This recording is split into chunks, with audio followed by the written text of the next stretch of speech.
He was going to a junkyard, so it Oh, really didn't matter. good one to learn on. Yes.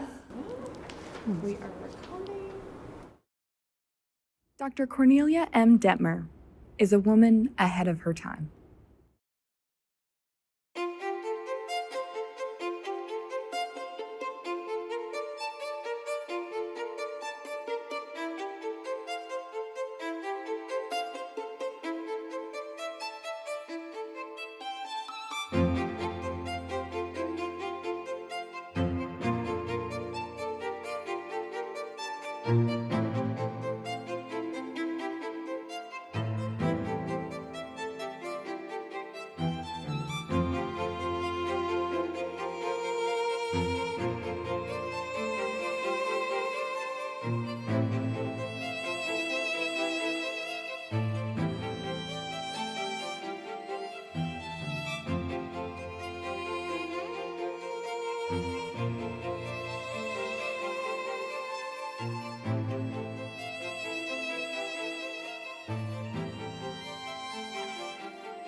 Cornelia Dettmer, born in 1931, is from Westwood, Cincinnati.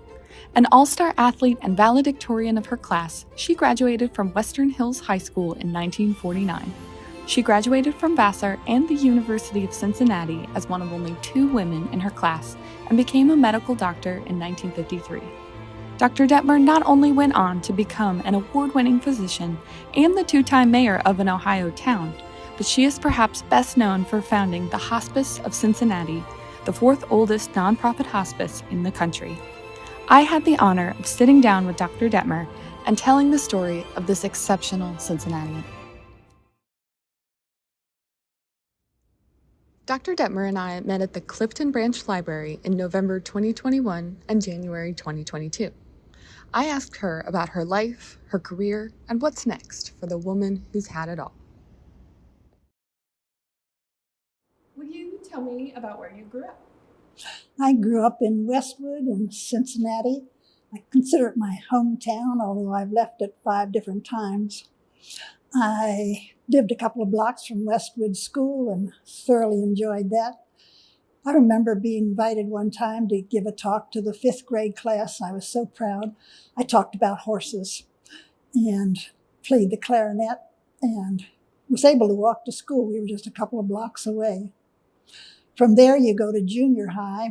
Junior high was part of Western Hills High School, and I thoroughly enjoyed that. They had many different activities I could enjoy. I liked sports. I was president of the GAA. I have letters in 5 sports. Was all-around girl. I also enjoyed the activities of the Latin Club. I was co-editor of the newspaper, and then ended up valedictorian of my class. I had letters in 5 sports: field hockey, basketball. That was interesting because back then girls were too delicate to run the whole court, and you could only play half a court. So I was a guard and I played in half a court. A letter in volleyball, baseball, and in tennis. And then I did swimming. We had a city meet, and one year I had the city record in the 50-yard dash, freestyle dash, which I'm sure doesn't stand anywhere now. But I was really a swimmer. And will you tell me about your family? Your mom and dad, siblings? My father was a commercial artist. He had the first art studio in Cincinnati. They're now graphic artists. And he used to do carton designs for Procter & Gamble for their soaps. All the little companies and groceries wanted their own brands of soap, so he designed the cartons for them, and they put the same soap in all of them, and they each had their own brand. But being a woman, I was extremely lucky to have a supportive family that encouraged us. I remember in medical school, 2nd year you had to provide your own microscope. My dad bought me the best one he could, a Bausch & Lomb, so I have the best microscope. Aww, things like this. That's so nice. Really made a difference. My mother's family came from Holland, and there is a history of family there of doctors and mayors. And the men were all called Cornelius. And my mother is Cornelia, carrying on the tradition. I'm carrying on the tradition, Cornelia. I'm number 6, and my daughter's number 7. And my mother, I think she really wanted to be a doctor, but way back then you had to be a nurse. And she told her family she would like to be a nurse, and her father said no. He wouldn't have his daughter carrying bedpans. As a result, I think she was always very supportive of my desire to be a doctor. And as early as I can remember, way back in Westwood School, I knew I wanted to be a doctor. One time my grandmother gave me a great big lovely doll, I think it was about 5, and I drew an appendix scar on it first thing. She was horrified, but I thought it was fun. I knew what I was going to do. Unfortunately, for a while I thought maybe I'd rather be a veterinarian, but I got steered back on the right track. And what about your siblings? I have an older brother, and it's interesting, we were born right after the Depression, so my family spaced us 4 years apart. My older brother's 4 years older. He was a music and drama critic and worked in New York and Chicago. My sister's 4 years younger than I am, and she studied art and was a serious artist, but never really had a career because there weren't many careers for women artists at that time. So you became a medical doctor at a time when very few women took that path. What was different about you, your upbringing, or anything that made that an option for you? I think for some reason it must have been born inside of me, because as long as I can remember, from a little child on up, I wanted to be a doctor. And I always studied hard in high school so I'd get good grades. Then I wanted to go on to pre-med. And the University of Cincinnati didn't want women doctors, and they tried to flunk the girls out of pre-med. So I thought I'll go to a different pre-med school. I was accepted at Vassar College and had a wonderful 4 years of learning how to study. And from there, I was accepted in 4 medical schools. I elected to come back home to Cincinnati, and I could live at home and go to medical school here. And there were 2 women in the class, and we were actually treated pretty well by the men. I was secretary of the class. The professors were pretty good, all except the anatomy professor. He kept giving me a hard time. And fortunately, it was my very best subject, so he had to back off. And I ended up, my 4 years of medical school were very pleasant, actually, even though it was extreme minority. Then from medical school, I went on to an internship. We used to have internships at Chicago, at the University of Chicago Research and Education Hospital. One of the reasons was my brother was there as a music critic at that time. And for recreation, he'd take me to all of the concerts and the operas, and it was quite a nice experience. Also an experience where I met my husband. Yes. Will you tell me about meeting your husband and starting your family? I was on a rotation during my internship, the OB/GYN, and we were delivering babies. My turn, got up at night, went in to deliver a baby, and the resident was there. And I delivered the baby, and he said, "You don't know how to do that. Let me show you." I thought, I don't like this guy at all. Turns out he's my husband's. I went back to my dormitory and told my roommate, and she said, "Oh, he's really a nice person." So the next week he asked me out for pizza and go to the golf driving range. Then I knew he was okay. So we dated all through that year. I did come back to Cincinnati for a surgery residency, and that was fun, being the only woman surgeon in Cincinnati, I think. And we did get married halfway through that year, so that's the reason I'm not a surgeon. And I finished my first year of residency, My husband was actually a graduate of the Naval Academy. We rented a boat and sailed around the Bahamas for 2 weeks. When I came back, I spent many hours at the operating table telling my fellow surgeons all about our adventures, and they thoroughly enjoyed it. I think back then we didn't believe people could hear what we were saying. I hope they couldn't. So I left my surgery residency and went into general practice with my husband back in Ventura, California, which was his hometown. That's where I had my first experience in general practice and taking care of the whole patient. And this was where 2 of my 3 children were born.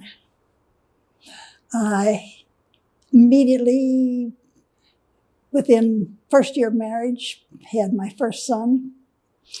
And second son, 15 months later, my mother kept saying, "Don't you know about birth control?" And I said, "Well, I'm 27 and maybe I ought to hurry up and have my family." So there was a 3rd child on the way, but my marriage was not going well. So I decided, do I want to put up with this or take the family and try to have a real family? I decided to leave, and my mother, who had moved out to California with us, said, all right. I was about 7.5 months pregnant. So we went down to Los Angeles, 2 little boys, my mother and I, went to get on the plane to fly back to Cincinnati. And the stewardess said, "You can't fly, you're too pregnant." And my mother stepped up and said, "It's all right, she's a doctor." And they let me on the plane. So I came back to Cincinnati, where I continued general practice, and my parents and the children and I became an extended family and lived together for the rest of their lives. This was very fortunate for me that I had this kind of backup, and I could really concentrate on my career and know my children were in good hands. And it made for a very fine setup. What are your children's names? I have, the oldest boy is Alan, and it's a family tradition with his family. His father's name was Hugh Allen, so the son gets the middle name of the father. So he's Alan, middle name is Jackson, a family name, Sanders. And second boy was Paul Cornelius Sanders. And my little girl was born in Cincinnati. She's Cornelia Mary Catherine Sanders. I was Sanders as my married name, but I went back to my maiden name for practice since my medical license was in Dettmer. But I did go down to Kentucky one time to give a talk at Lexington. And I said, "You don't realize, gentlemen, but I'm a Kentucky colonel, and so you're having Colonel Sanders speak to you today." So tell me about your career trajectory and how you arrived at hospice care. When I came back to Cincinnati, I was doing general practice. Back in those days, you made house calls, you made hospital rounds, you had office hours, and it left me very little time to be with my family. So I decided I would go into a specialty where I had more time to be at home. There was a radiation oncologist, a lady, Dr. Esther Marting, here in Cincinnati, who was quite famous. She had studied in Paris. And I decided that's the field I wanted to go into, and I explored the different programs. I was accepted at Jefferson Medical College in Philadelphia, took the whole family, my parents, my 3 children, we all moved to Philadelphia. The residency is a 4-year program, and my kids started their grade school there, and we lived out on the main line. I'd go into school, and the first 3 years are training. One of the years has to be taken off either to go around the world and look at radiation facilities, work in other places, or do research. I decided to do research for my year, stay at Jefferson, and with the classwork that I had in medical school, I could go ahead and take enough classes to get a PhD at the same time. So when I finished my residency in radiation oncology, I also had a PhD. This was sort of fun because I got to go to graduation. PhDs come in before the medical doctors in the procession. My children were very impressed. They asked me one day, "What grade are you in, Mommy?" I said, 26. I'd counted from kindergarten up. So they were impressed with that too. But there was, then I looked around for a position, and fortunately here in Cincinnati, Dr. Martin was retiring, and I was able to take over the oncology department at Christ Hospital at that time. This was in 1970. In oncology, of course, you take care of cancer patients. Back there, we didn't have as many different modalities and things that we had to offer. And having been a general practitioner, I was concerned about my patients that I could not do anything more for. I couldn't just say, well, goodbye, go back see your doctor. I felt that they needed special care also. And just about that time, the hospice movement was getting started in the world, actually. It started over in England, in London, and Switzerland. And here in New Haven, Connecticut, they had the first hospice in the United States. And I went to some of their meetings and was very taken with the concept that you take care of the whole patient and meet all of their social, psychological, financial, medical needs during the difficult, maybe I shouldn't say difficult, the period of death and dying. And at that time, Dr. Kubler-Ross had written a book it's called On Death and Dying. It was everybody's Bible back at that time. And I just remember when she was doing her research for the book at the University of Chicago, she asked the doctors at the hospital, "Could you tell me any of your patients who are dying so that I can interview them?" And not a single patient was dying. She had a hard time finding anybody that the doctors would admit were dying. So finally, she had a breakthrough and began to interview people. The whole field then became much more open. We could talk about death and dying. Doctors began to realize that just because you can do something, you don't have to do it. You could actually help people with the process of dying. So I came back to Cincinnati, and there was a small group of people that met, and we all decided that we needed a hospice here in Cincinnati. And I took a role there that I wanted to see this for my patients, and I spent my time organizing and was the first medical director of the hospice. I remember I gave 168 talks to different groups. Anybody that would listen, we all went out and talked. PTAs, men's Kiwanis groups, anybody that would listen. And this was a very rewarding thing because anybody that heard about the hospice concept was sold on it. Even our mayor, Bobby Stern, at the time was sold on it. So we got together, had the different departments. It was very easy to recruit chaplains. I think we had 35 of them to start with. The volunteers organized their own organization and started training to certify volunteers to go into the helm. I felt that it was very important that we have all the doctors behind this also. And I went down to the Cincinnati College of Medicine and spoke to them, and they voted to support it. We actually, 43 years ago, started the hospice, saw our first patients, and to complete our program, we needed an inpatient unit. And we started to look around at various places that we might have an inpatient unit. That time, Bethesda Hospital nursing home down on Reading Road next to their old hospital was vacated, and they gave us 2 floors of it to put in the hospice and our offices. This was a real prize for all of us. We could really get the whole program going. All we needed was money. Now, I learned how to fundraise through hospice. It was a little different, apparently, in those days. What the movers and shakers would do, and incidentally, I had to have a board of movers and shakers. We had 25 prominent Cincinnatians on the board. the men would get together and say, well, each business should give so much money. And they'd go to the president of the business and get the money. I went with Jake Davis, who was the head of the Greater Cincinnati Foundation. When he'd go to the big donors, like we went to P&G together, and I told him about hospice, and then he'd say, okay, boys, we have you down for $70,000. And they say, okay.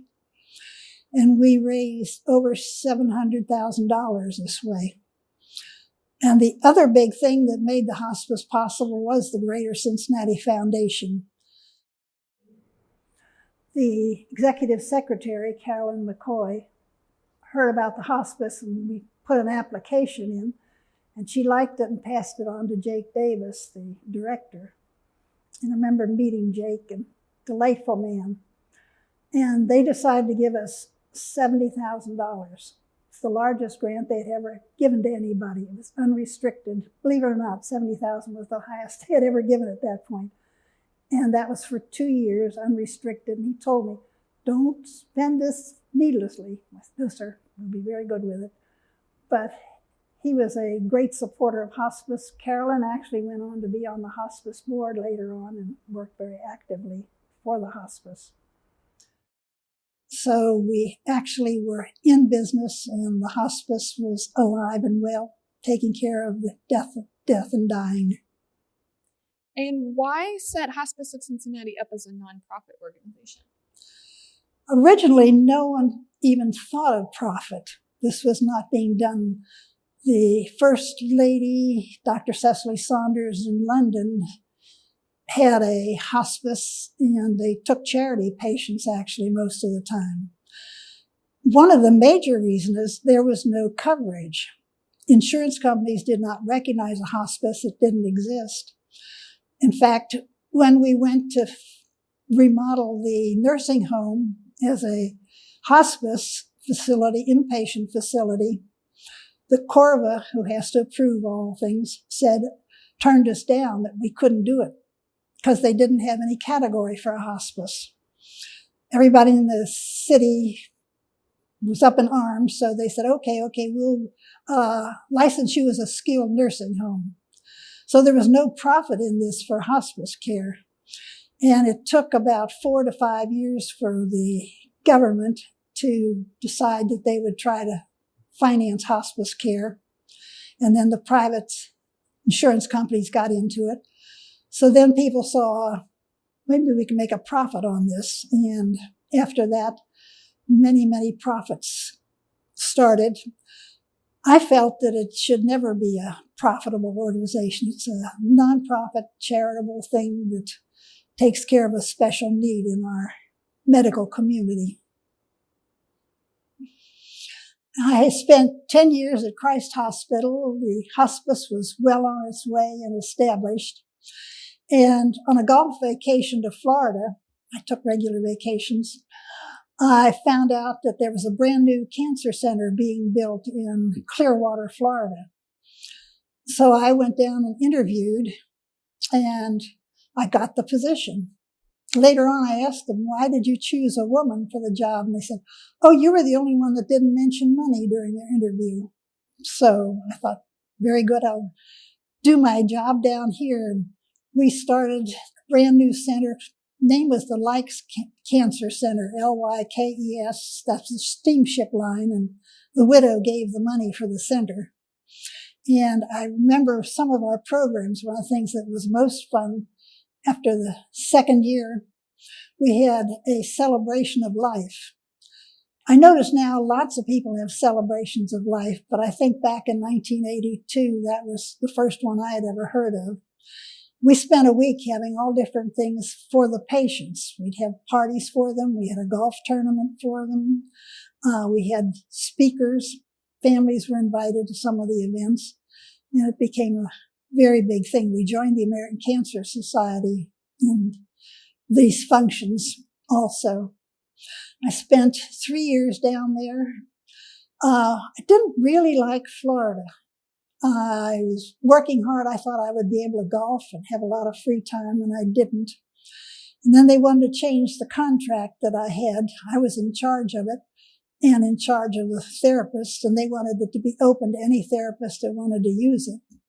And at that time, there was another opportunity in Annapolis, Maryland. So I moved up to Annapolis and was the first medical director of the Annapolis Hospital's new cancer center, which was another interesting thing. I guess I sort of like new things and challenges, obviously. Stayed there about 5 years, and age 60, I decided maybe it was time to retire. And I had something in mind. At that time, everybody that retired had a bed and breakfast. And that was the ultimate thing you could do. And back in Cincinnati, when my children were being raised there, when I was Christ Hospital, and up in Manchester, Ohio, there was some nice areas. And I remember driving through Manchester. There was a beautiful old house there. And I remember passing it years ago saying if that was ever for sale, I'd buy it.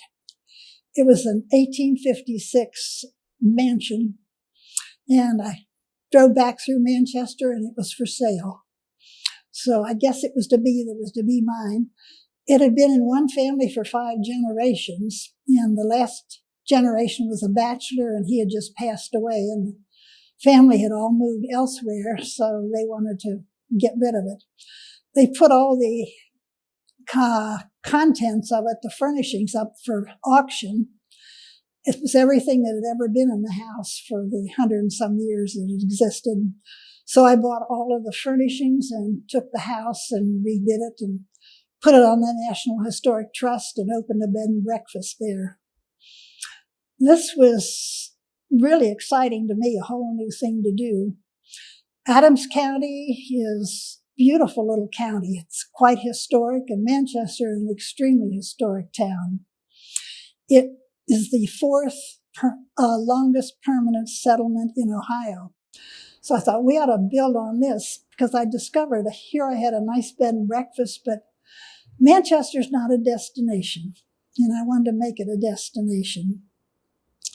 I joined the Adams County Travel and Tourism Bureau, became president of it, of course, and joined the Board of Health in the county, became head of that, of course, because I had to have a special license for my bed and breakfast to cook breakfast.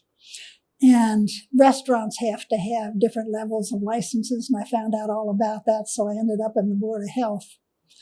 But I thought if we could attract people to Manchester, some of the history, why my bed and breakfast would thrive. And besides, I was very fond of Manchester by then, a lot of really nice people. We had our own historic society and had a lovely library, and a nice little one. We started a book club there. I decided we could get some grants from the government and put in a new dock and system. We were on the river with no place to take boats in and out. Put up a little lookout house on the banks. We had festivals, really tried to promote Manchester.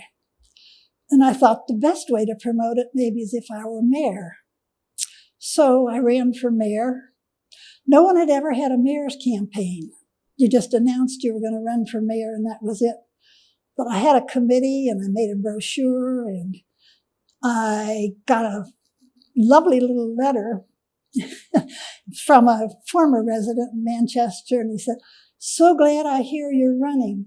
You're going to break a tradition, though, because no mayor in Manchester's had an IQ over 60. So I thought, okay, this is my big chance. And so I got a 63% of the vote, and my committee was very effective. I had one man who drank a bit. He took me to all the bars, and I left match folders that said, "Elect Dettmer for mayor." Got into all kinds of interesting places.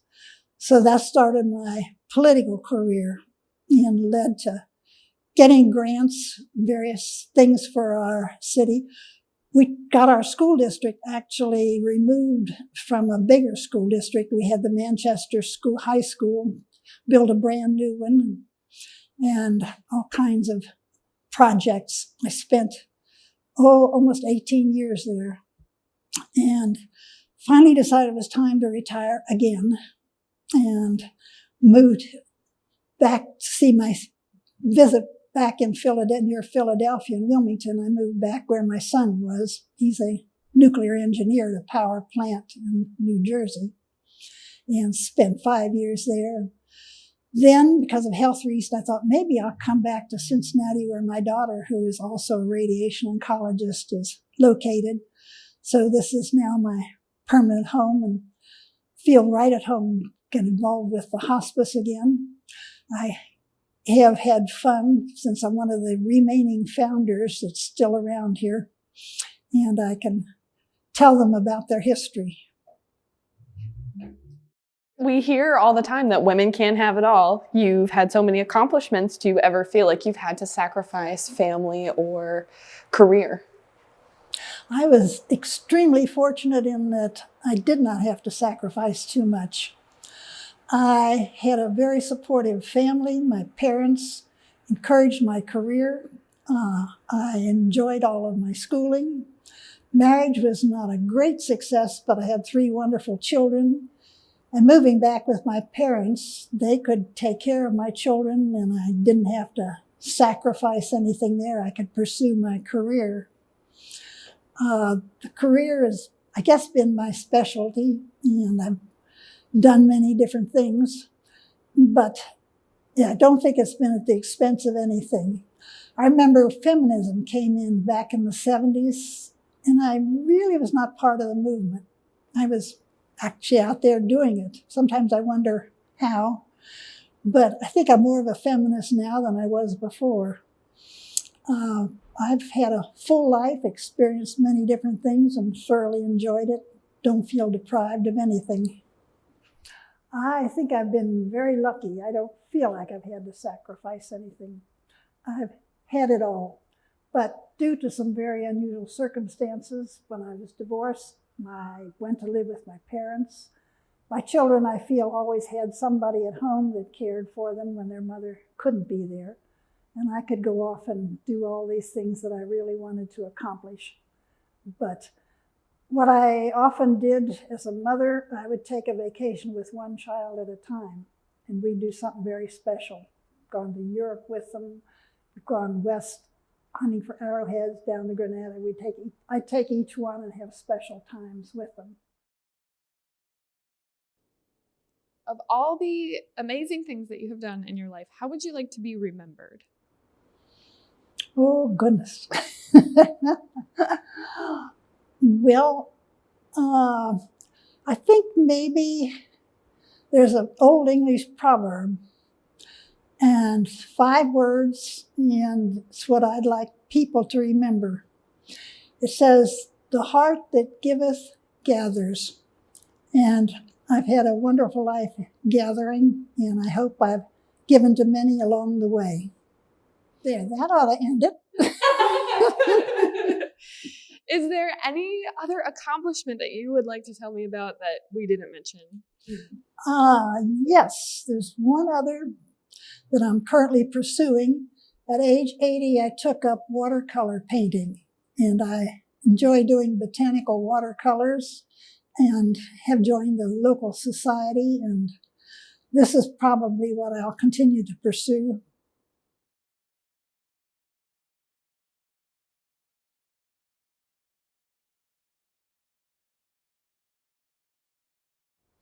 What's next for you?